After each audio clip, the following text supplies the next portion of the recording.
नमो तस्से भगवतो अरहतो सम्मा संबुद्दस्से नमो तस्से भगवतो अरहतो सम्मा संबुद्दस्से नमो तस्से भगवतो अरहतो सम्मा संबुद्दस्से साधु साधु साधु। आमचे पूजनीय गुरु भंतीजींना आमचं नमन करतो. विश्ववंदनीय बोधिसत्व डॉक्टर बाबासाहेब आंबेडकरांच्या विचारांचा आस्वाद, गौरवनीय महासंघरत्नाची अनुमती घेऊन आपण पुढचा भाग सुरू करूया.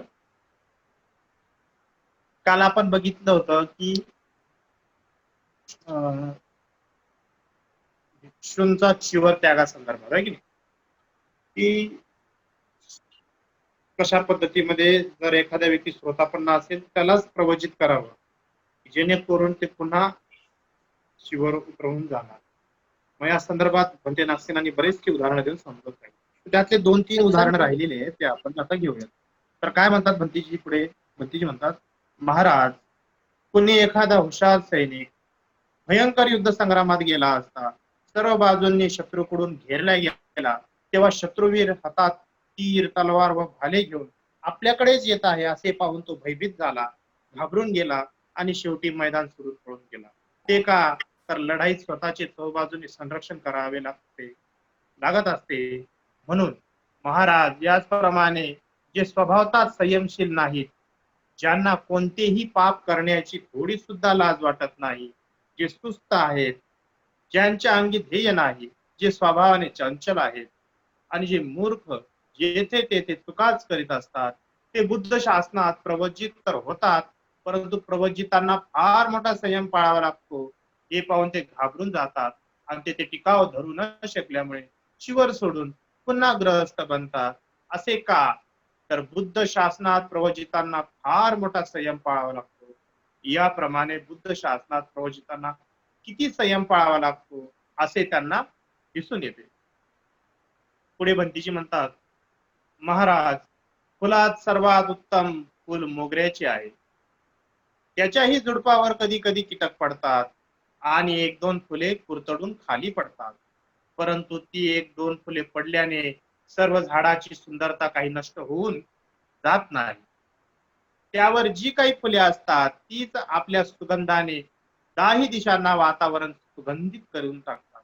महाराज, त्याचप्रमाणे बुद्ध शासनात जे प्रवचित होऊन त्यानंतर चिवर त्याग करून गृहस्थ बनतात, ते त्या कीड लागून सौंदर्यहीन व सुगंधापासून वंचित झालेल्या फुला समान असतात.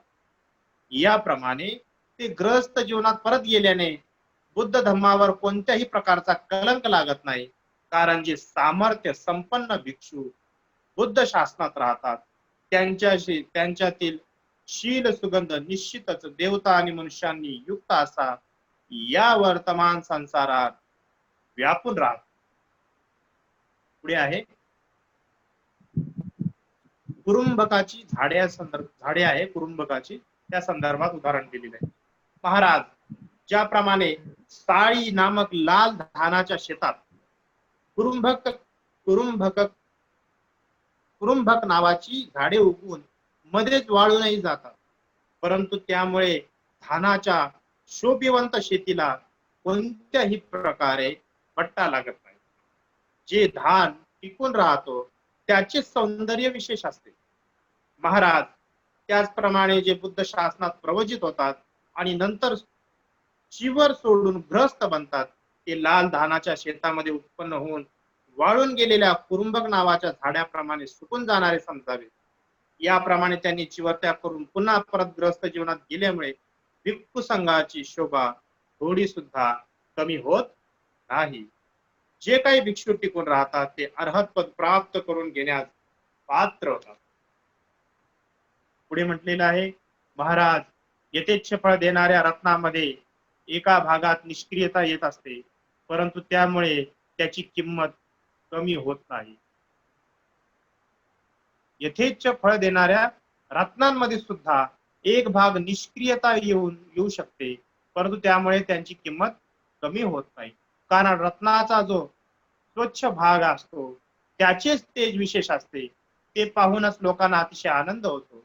महाराज त्याचप्रमाणे बुद्ध शासनात जे प्रवचित होतात आणि काही दिवसानंतर चिवर सोडून गृहस्थ बनतात, ते त्या रत्नांच्या निष्क्रिय भागासमान होत. परंतु त्यांनी याप्रमाणे चिवर त्याग करून गेल्यामुळे बुद्ध शासनाला थोडा सुद्धा कलंक लागत नाही. जे भिक्षू टिकून राहतात ते समस्त देवता आणि मनुष्यांनी व्यापलेल्या या जगाला प्रसन्न करीत राहतात. अजून एक उदाहरण दिलं. महाराज चांगल्या जातीच्या लाल चंदनाचा सुद्धा काही भाग कीड लागून सडून जातो. चांगल्या प्रतीच्या लाल चंदनाचा सुद्धा काही भाग कीड लागून सडून जातो आणि सुगंधहीन होऊन जातो. परंतु त्यामुळे लाल चंदनाचे काहीच बिघडत नाही व त्याची किंमतही कमी होत नाही. त्याच्या चांगल्या असलेल्या भागातच इतका सुगंध भरलेला असतो की तो आजूबाजूचे सर्व वातावरण सुगंधित करून सोडतो. महाराज त्याचप्रमाणे जे बुद्ध शासनात प्रवचित होऊन नंतर चिवरत्याग करतात, ते त्या कीड लागलेल्या चंदनाच्या सडलेल्या भागासमान होत. त्यांनी अशा तऱ्हेने चिवर सोडले असले आणि ग्रस्त बनले असले तरी त्यामुळे बुद्ध शासनाच्या पावित्र्यास काहीच कलंक लागत नाही. जे काही भिक्षू बनून टिकाव धरून राहतात त्यांच्याच शीलरूपी चंदनाच्या सुगंधाने देवता आणि मनुष्यांसहित सर्व लोक हरून जातात. यावर बनते नागसेनास मिलिंद राजा म्हणतो, ठीक आहे बनते नागसेन, एकापेक्षा एक अशी अनेक उदाहरणे व उपमा देऊन आपण बुद्ध शासनाची विशुद्धता उत्तम प्रकारे दाखवून दिली. वस्तुतः चिवर सोडून जाणाऱ्यांना सुद्धा शासन किती महान आहे व भिक्षू जीवन किती पवित्र आहे हे दिसून येते. हे आपले म्हणणे मी सहर्ष मान्य करतो, असं राजा मिलिंद नागसेनास म्हणतो. पुढचा भाग आहे तो असा, अरहंतांच्या वेदना. अरहंतांच्या वेदने संदर्भात बनते नागसेनास म्हणतात राजा मिलिंद. बनते नागसेन, तुम्हा लोकांचे म्हणणे आहे की अरहंतांना फक्त शारीरिक ही एकच वेदना होत असते, मानसिक वेदना होत नाही. तर मग बनते मानसिक वेदनांवर त्यांचा ताबा नसतो काय? होय महाराज, गोष्ट अशीच आहे. मग राजा म्हणतो, बनते अरहंतांनी आपल्या शारीरिक अनुभवांवर ताबा मिळवून घेऊ नये ही बाब बरोबर वाटत नाही. एखादी चिमणी सुद्धा आपल्या घरट्यावर अधिकार ठेवते. भंतीजी यापुढे म्हणतात, महाराज जे 10 गुण जन्मजन्मांतरी सुद्धा शरीराला चिकटून राहिलेले आहेत ते असे. पहिलं सर्दी, दुसरं गरमी, तिसरं भूक, चौथं तहान, पाचवं मलविसर्जन, सहावं मूत्रविसर्जन, सातवं थकवा, आठवं म्हातारपण, नववं रोग आणि 10वं मृत्यू. या अशा बाबी आहेत की त्यावर अरहंतांचा कोणताच अधिकार चालत नाही. अरहंतांचा काय कोणाचाच अधिकार चालत. पण ते आपल्या शारीरिक बाबींवर अरहंतांचा काहीच अधिकार चालत नाही. याचे कारण काय? कृपा करून मला हे समजावून सांगा, असं राजा मिलिंद भंतेंना म्हणतात. भंते म्हणतात, महाराज पृथ्वीवर राहणारे सर्व जीव तिच्यावरून चालतात, फिरतात, आपले कामकाज करतात. महाराज तर त्या सर्वांचाच त्या पृथ्वीवर अधिकार असतो काय? किंवा त्या सर्वांनीच तिला वश करून घेतले असते काय? मुळीच नाही बनते, असं राजा म्हणतो. मग भंते म्हणतात, महाराज त्याचप्रमाणे अरहंतांचे चित्त शरीराच्या आधारे परिवर्तित होत असले तरी पण तिच्यावरती हुकूमत गाजू शकत नाही. मग राजा म्हणतो, बनते सर्वसाधारण लोक मानसिक आणि शारीरिक अशा दोन्ही प्रकारच्या वेदनांचा अनुभव करतात. याचे कारण काय? म्हणजे जे सामान्य लोक असतात ते दोन्ही गोष्टी त्यांना अनुभव, म्हणजे शारीरिक वेदना पण होतात, मानसिक वेदना पण होतात. त्याचं कारण काय? त्यावर बनते म्हणतात, महाराज सर्वसाधारण लोकांचे चित्त अभ्यासाद्वारे वश केलेले नसते, म्हणूनच त्यांना शारीरिक आणि मानसिक या दोन्ही वेदनांचा त्रास होतो.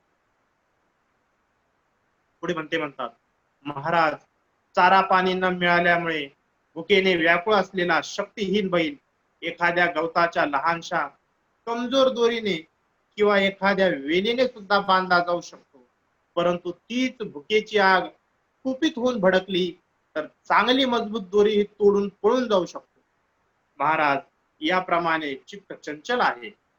चित्त चंचल झाले असता शरीर तळमळून जाते आणि वापस जाण्याचा विचार करते. अभावित चित्त वेदनेमुळे थरथर कापू लागते, ओरडते आणि हाय हाय करते. महाराज, याच कारणामुळे सर्वसाधारण लोकांना शारीरिक आणि मानसिक दोन्ही प्रकारच्या वेदना सतावित असतात. यावर राजा म्हणतो, बनते नागसेन, असे आहे तर अरहंतांना शारीरिक वेदनाच का होतात, मानसिक वेदना का होत नाही?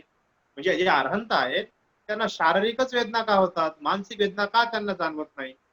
त्यावर बनते म्हणतात, महाराज, अरहंत आपल्या मनाला भावनांचा अभ्यास करून पूर्णतः वश करून घेतो.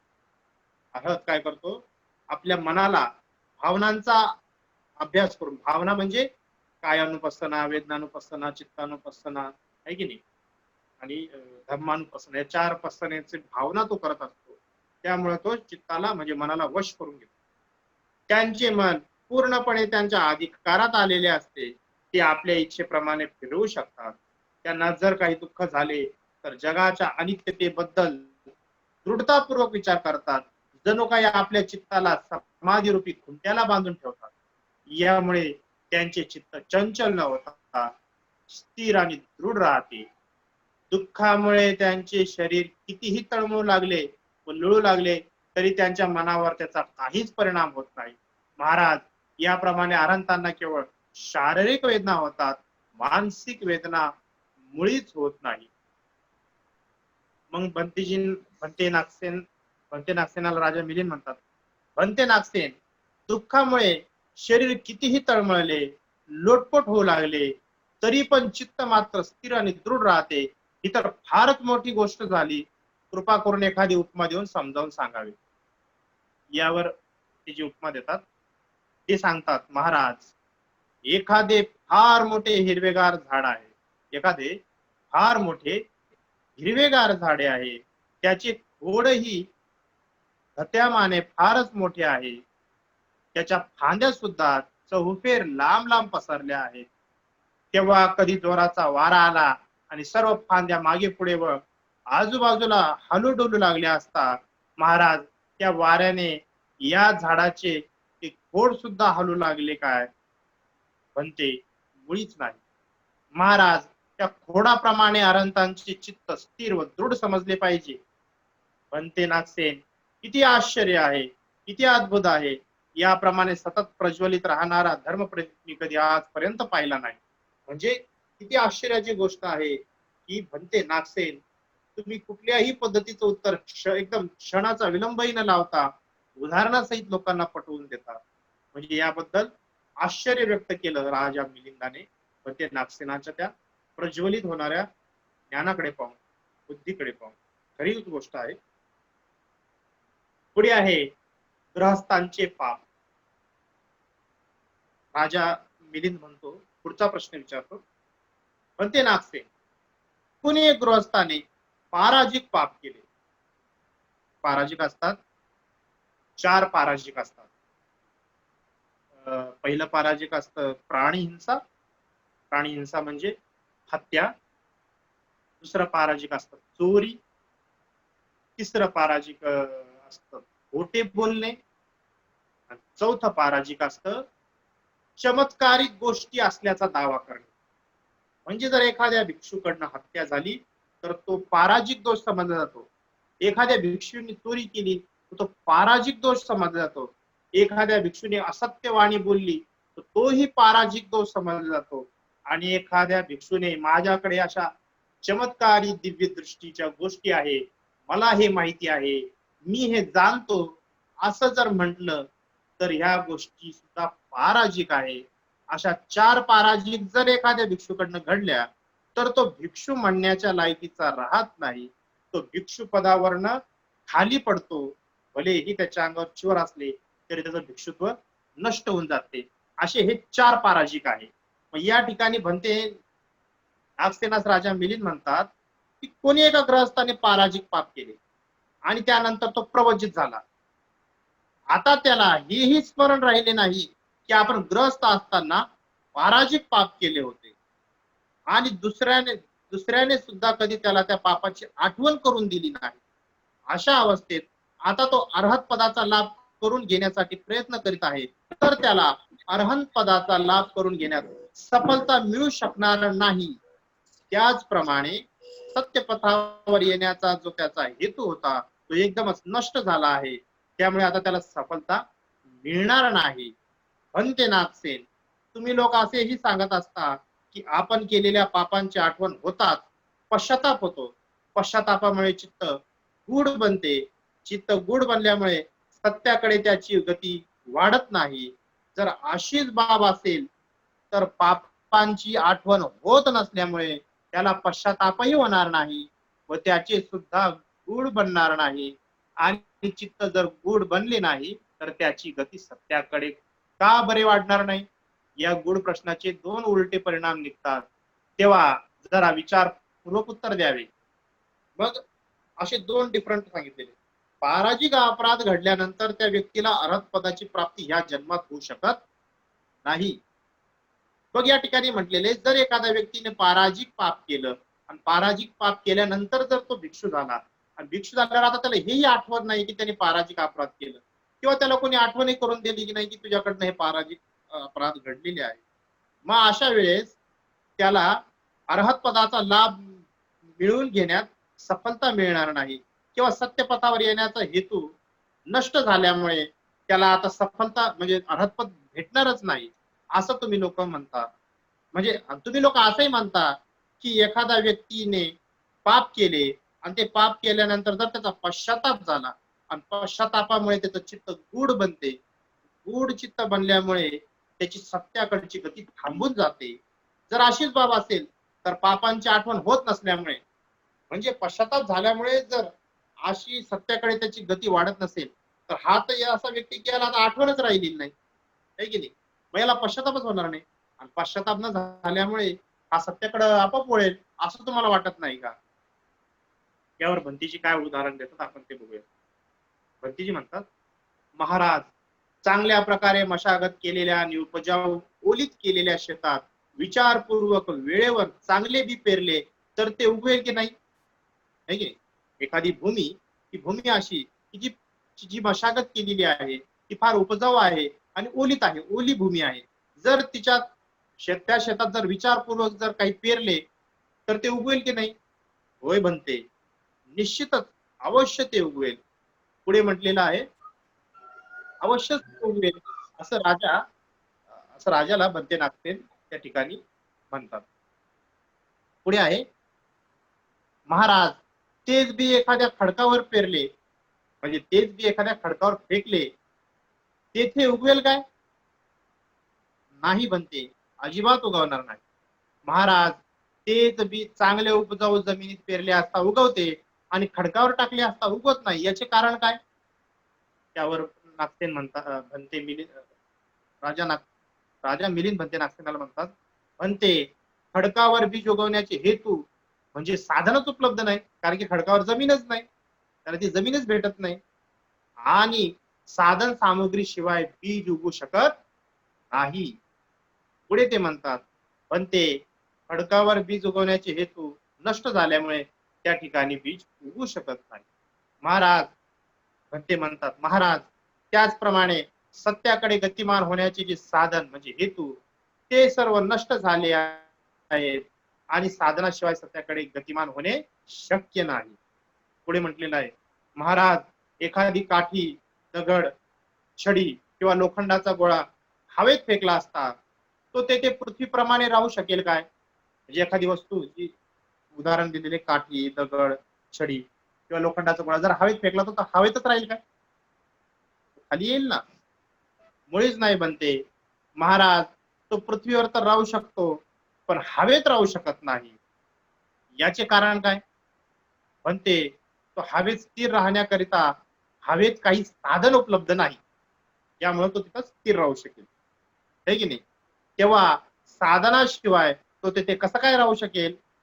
महाराज, त्याचप्रमाणे सत्याकडे गतिमान होण्याकरिता त्याचे कर्मफळ बाधक ठरल्या वाचून तिथे ते सत्यामध्ये गतिमान राहू शकणार नाही, हे आपण समजले पाहिजे.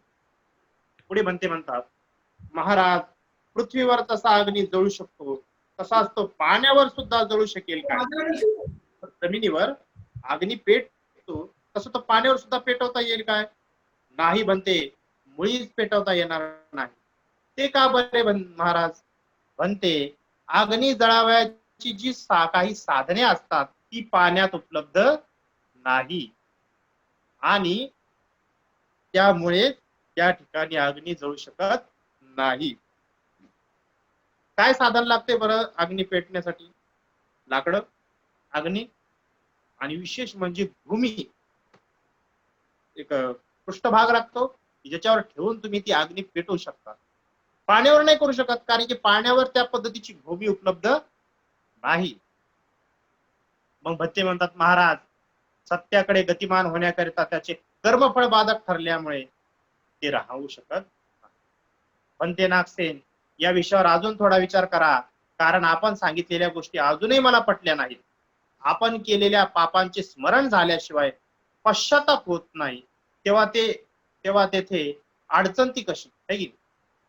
आपण केलेल्या पापांची जर स्मरण झाल्याशिवाय पश्चाताप होत नाही, तेव्हा तिथे अडचणच कशी येते? कारण की मग त्या व्यक्तीला आठवतच नाही ना की मी काही पाप केलेलं आहे म्हणून, आणि त्याला त्याचा पश्चातापच होत नाही ना. यावर भंते म्हणतात, महाराज विषाची ओळख नसता जर एखाद्याने हलाहल विष सेवन केले तर त्यामुळे तो मरणार की नाही? म्हणते तो निश्चितच मृत्यू पावेल.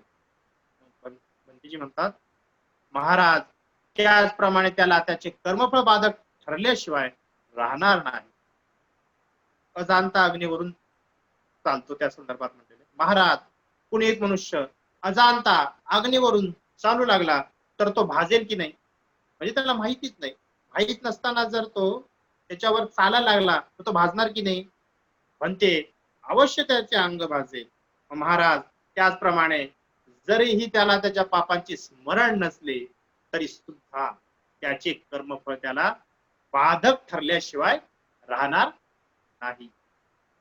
पुढे म्हणले, महाराज एखाद्याला माहित न होताच अतिशय विषारी साप चावला तर तो मरणार की नाही? म्हणते यात काय शंका आहे, तो अवश्य मरेल.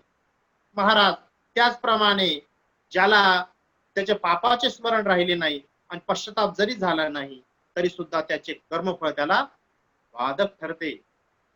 कलिंग देशाच्या राजा संदर्भात एक उदाहरण दिलेलं आहे.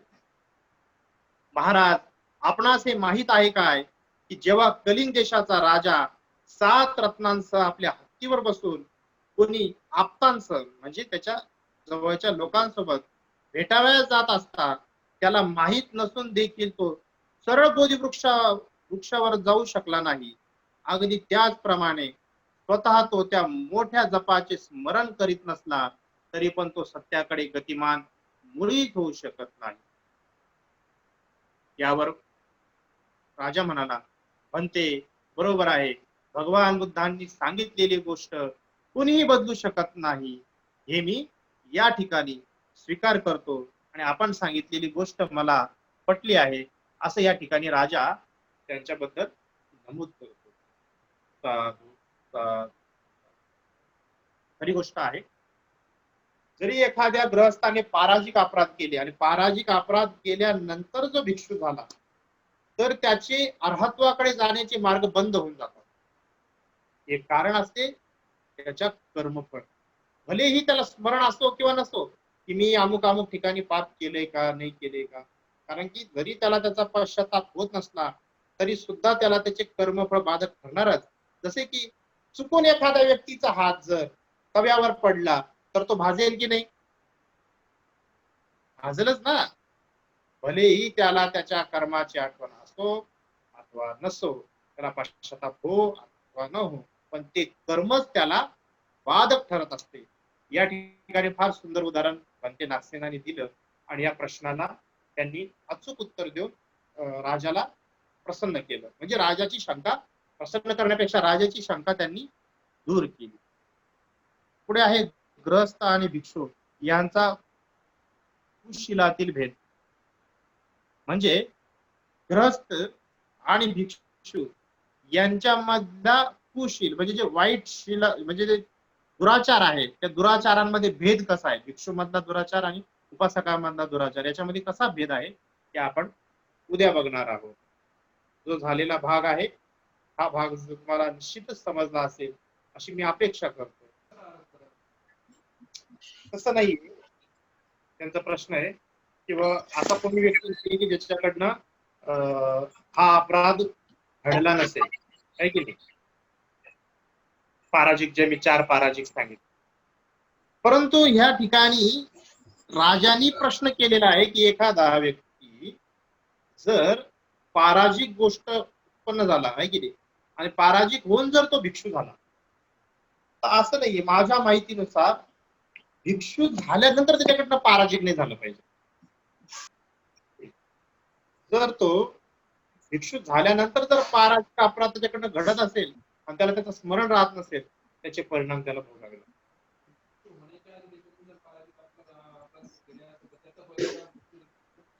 हो, भेटू शकते. ह्या जीवनात तो पुण्यकर्म कमवू शकतो, चांगल्या पुण्य धर्माला धारण करू शकतो, परंतु तो अर्हत पदाला जाऊ शकत नाही. एक गाथा आहे, ती गाथा अशी, किचो मनस पटिला हो, किचो मंचान जीवितम, किचो सद्धम सवनम, किचो बुद्धान उत्पादो, पब्बजित भाव दुर्लभो, सद्धा संपत्ती दुर्लभो, असं म्हटलेलं आहे. पाली भाषा आहे. काय म्हटलेलं आहे? किचो मनुष्य पटिलाभो, मनुष्याचा जन्म प्राप्त होणे दुर्लभ आहे, कठीण आहे. किचो मनुष्यान जीवित, मनुष्यासारखं जीवन जगणे, मनुष्य जीवन जगणे दुष्कर आहे, दुर्लभ आहे, कठीण आहे. किचो सद्धम्म सवनम, सद्धर्म श्रवण करणे, बुद्धवाणी ऐकायला मिळणे दुर्लभ आहे. किचो बुद्धान उत्पादो, आणि या सर्वांपेक्षा जर काही दुर्लभ असेल तर ते भगवान बुद्धांचा जन्म, एखाद्या व्यक्तीला बुद्धत्व प्राप्त होऊन तो सम्यक संबुद्ध होणे अति दुर्लभ आहे. श्रद्धा संपत्ती दुर्लभ, श्रद्धा संपत्ती पाहायला मिळणे दुर्लभ आहे की नाही. जे श्रद्धावान आहेत ते धम्माच्या टच मध्ये राहतात, जे श्रद्धावान नाही ते धम्मापासून दूर जातात. याला एकच कारण आहे, श्रद्धा संपत्ती दुर्लभ आहे, प्रत्येकाकडे पाहायला मिळत नाही, किंचित आहे की नाही. पब्बजित भाव दुर्लभ, या सांसारिक जीवनाचा म्हणजे गृहस्थ जीवनाचा त्याग करून प्रवज्जित होण्याची म्हणजे भिक्षू होण्याची भाव उत्पन्न होणे दुर्लभ आहे, कठीण आहे. अशा पद्धतीचं भगवान बुद्धांनी वर्णन केलेलं आहे. आणि त्यातली एक अशी गोष्ट म्हणजे धर्म श्रवण किती दुर्लभ आहे हे आपल्याला आपोआपच कळेल, कारण की धर्माची वाणी वारंवार कधीच ऐकायला भेटत नाही, हे आपण या ठिकाणी लक्षात ठेवतो.